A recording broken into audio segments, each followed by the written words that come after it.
नमस्कार मित्रों। ICSE board के हिंदी पाठ्यक्रम की श्रृंखला में आज हम लोग गिरधर की कुंडलियों के पदों की व्याख्या देखेंगे। पहला पद देखते हैं। लाठी में गुण बहुत हैं, सदा राखिए संग, गहरी नदी नारी जहाँ, तहाँ बचावे अंग। गहरी और नदी के बीच में जो कॉमा है वो नहीं होना चाहिए, वहाँ एक प्रिंटिंग मिस्टेक है। तहाँ बचावे अंग, झपटी कुत्ता कह मारे, दुश्मन दावागीर होय तिनहु को झारे। कह गिरधर कबीराय सुनो हो धूर के बाठी, सब हथियार न छाड़ी हाथ मह लीजय लाठी।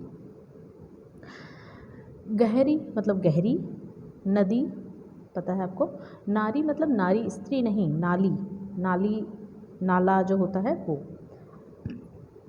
आगे दुश्मन दावागीर, दुश्मन हमारे जो मित्र ना हो, हमारे जो दुश्मन हो वो। दावागीर मतलब कोई डाकू लुटेरा। उसके बाद आपको धूर के बाठी, बाठी शब्द का अर्थ होता है पथिक, पथ पर चलने वाला बाठी होता है, ठीक है। धूर के बाठी मतलब कच्चे रास्तों पर चलने वाले पथिक।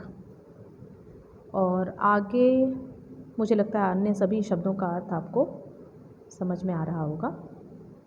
लाठी में गुण बहुत हैं, सदा राखिए संग। गिरधर कबीराय कह रहे हैं कि किसी भी यात्रा पर जब आप निकलें तो आप एक लाठी को हमेशा अपने साथ रखिए, जो कि बहुत गुणों वाली है, बहुत आपके लिए लाभदायक सिद्ध होगी, आपके लिए बड़ी उपयोगी सिद्ध होगी। जैसे कि अगर मान लीजिए गहरी नदी नारी जहाँ, जैसे अगर कहीं कोई गहरी नाली है, नाला है या नदी है, तो उसकी गहराई नापने के लिए आप उस लाठी का प्रयोग कर सकते हैं। नदी और नाले की गहराई ऊपर सतह से पता नहीं चलती, और अगर आपने उसे बिना नापे उसमें अपने पैर रख दिए तो वो आपके लिए घातक हो सकता है, आपकी जान भी जा सकती है। तो आप लाठी की सहायता से उसकी गहराई नाप सकते हैं और उसके अनुसार ही फिर आगे चल सकते हैं। तो इस प्रकार गहरी नदी वदी के सामने आपको बचाता है लाठी, बचाती है लाठी। तहाँ बचावे अंग, झपटी कुत्ता कह मारे। अगर आप आसपास कोई कुत्ता आ जाए, अगर आसपास कोई कुत्ता आ जाए तो उस कुत्ते को मार कर भगाने का काम भी लाठी कर सकती है। या अन्य कोई भी जानवर, खाली कुत्ता ही नहीं, कोई भी जानवर आ जाए तो उसे बचाया, उससे आप अपनी रक्षा कर सकते हैं। कोई दुश्मन आ जाए, कोई लुटेरा आ जाए, कोई डकैत आ जाए तो उससे भी कुछ हद तक आप अपनी सुरक्षा कर सकते हैं। कह गिरधर कबीराय सुनो हो धूर के बाठी। हे धूल भरे रास्तों पर चलने वाले, कच्चे रास्तों पर चलने वाले पथिक राही, तुम गिरधर कबीराय की बात सुनो, उनका उपदेश मानो और सभी हथियारों को छोड़ हाथ में लाठी को ग्रहण करो, क्योंकि लाठी तुम्हें कई प्रकार से उपयोगी सिद्ध होगी तुम्हारे लिए। चलिए अब इसकी व्याख्या आपको लिखनी किस प्रकार से है वो हम लोग देख लेते हैं। कवि गिरधर जी कहते हैं कि लाठी बहुत ही गुणकारी होती है, अतः उसे सदा अपने साथ रखना चाहिए। यदि हम कहीं भी जा रहे हैं, बीच में यदि कोई नदी व नाला पड़ जाए तो हम लाठी का सहारा लेकर कूद कर उसे पार कर सकते हैं या उसकी गहराई को माप सकते हैं। रास्ते में कोई दुश्मन मिल जाए तो लाठी से लड़कर उस पर विजयी हुआ जा सकता है। जंगल में खतरनाक जानवरों से भी यह लाठी हमारी रक्षा करती है। कवि कहते हैं कि मैं बड़े ज्ञान की बात कर रहा हूँ कि सभी चीज़ें छोड़कर हमें केवल लाठी ही हाथ में लेकर चलनी चाहिए। विशेष के लिए आप 2 पॉइंट्स लिख सकते हैं। पहला पॉइंट है, पहली कुंडली में गिरधर जी ने लाठी जैसी साधारण वस्तु को भी बड़ी ही बहुमूल्य और उपयोगी बताया है। लाठी का व्यक्ति के जीवन में हर कदम में महत्व होता है। यह दिन रात हर समय हमारी रक्षा कर सकने में सक्षम है। अगला पद देखते हैं। कमरी थोरे दाम की, बहुते आवे काम, खासा मलमल वाफ्ता उनकर राखे मान। उनकर राखे मान बंद जहाँ आड़े आवे, बकुचा बांधे मोट राति को झारी बिछावे। कह गिरधर कबीराय मिलत है थोरे दमरी, सब दिन राखे साथ बड़ी मर्यादा कमरी। कमरी अर्थात कंबल, जो एक बहुत साधारण सी वस्तु है, हर किसी के घर में पाई जाती है। इसका महत्व बताते हुए, इसकी उपयोगिता बताते हुए कवि गिरधर राय कह रहे हैं कि ये बड़े काम आती है। खासा मलमल वाफ्ता, ये आपको वैरायटी ऑफ मटेरियल्स दिया बताया गया कि इस प्रकार के कंबल आते हैं और उनका राखे मान। तो अगर आपके पास जो कंबल है वो अगर अच्छे मटेरियल का है तो आपके सम्मान में वृद्धि होती है, आपका मान बताती है, आपकी प्रेस्टीज समाज में बताती है। उनकर राखे मान बंद जहाँ आड़े आवे, और जहाँ हमें कुछ भी थोड़े बहुत काम की आवश्यकता होती है वहाँ कंबल हमारे काम आ जाती है। कैसे आती है? बकुचा बांधे मोट, उसमें हम थोड़े बहुत सामान को बांध सकते हैं गठरी की तरह, उससे हमारा सामान एक जगह सुरक्षित हो जाता है।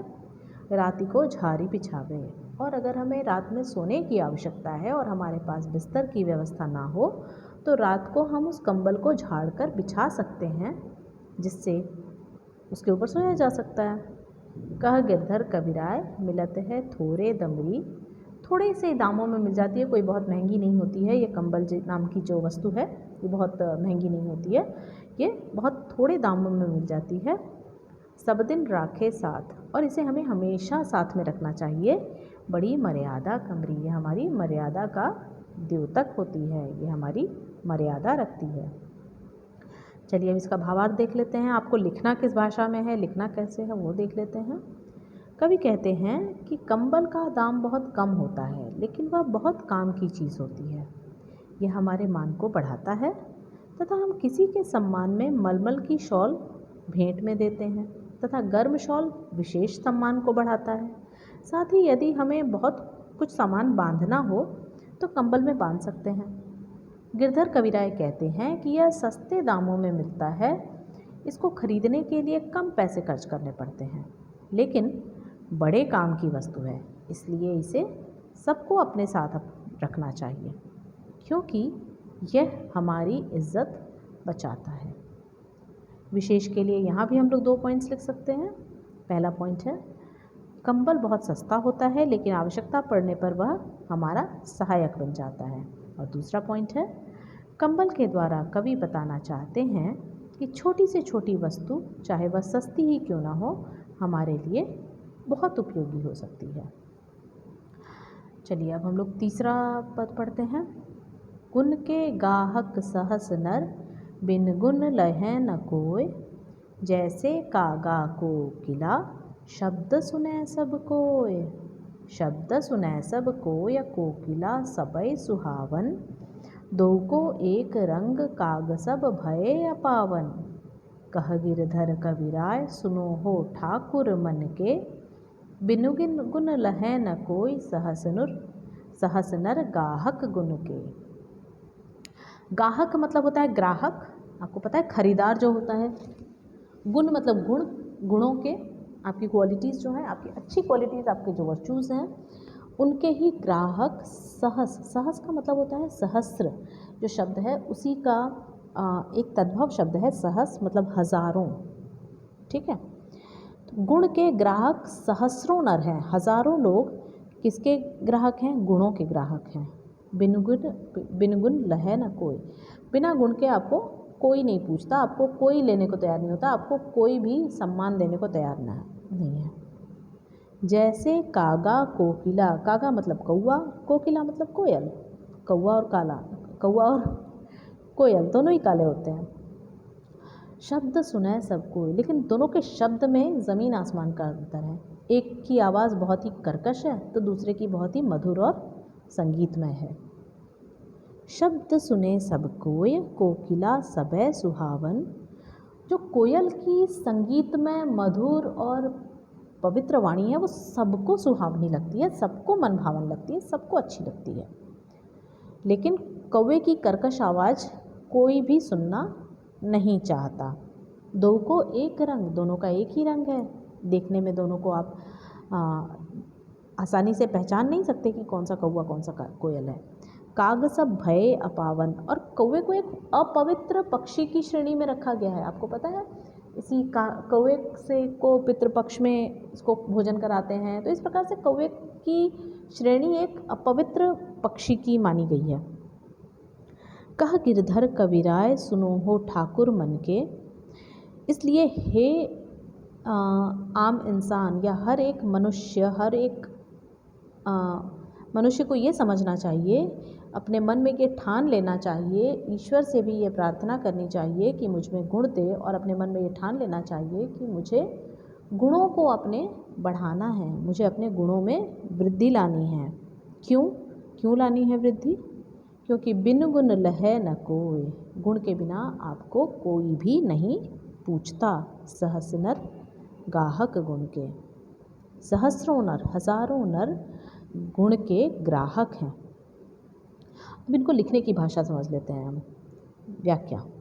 कवि कहते हैं, कवि गिरधर गुण व गुणी की प्रशंसा करते हुए कहते हैं कि जिसमें गुण होता है उसे ग्राहक खरीदार सभी हो जाते हैं उसके।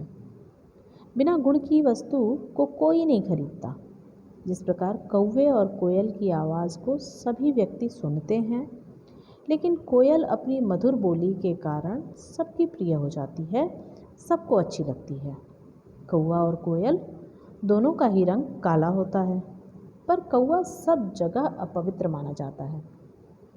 गिरधर कवि कहते हैं, अरे लोगों सुनो, सब अपने मन के राजा हैं, अपने गुणों को विकसित करो, क्योंकि गुणों की ही कद्र होती है। गुण वाली वस्तु के हजारों ग्राहक होते हैं, बिना गुण की वस्तु को कोई भी नहीं पूछता, कोई भी उसका ग्राहक नहीं होता।